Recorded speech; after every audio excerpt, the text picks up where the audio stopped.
sambulala. Ngiyafisa ukuthi le ndaba ifike emaphoyiseni behambe bekubuza uhambe uyomkhomba lo muntu ngoba salimala thina singabalandeli baka maskandi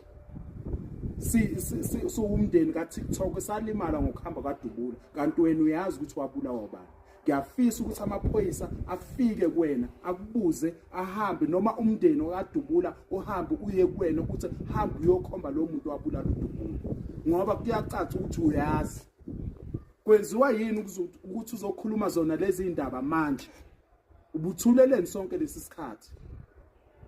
Ngiyafisa mfana nami ngiyafunga and ngiyafisa ukuthi le video ifike kuwena ungiblock futhi makumele ungiblock. Anginandaba nami mina ngeke ngikublock ngoba anginandaba nawe akaze futhi ngingaba nendaba nawe. Ngiphinde ngilungise la uye wafaka futhi nentombi yami lengihlala nayo la endlini kwami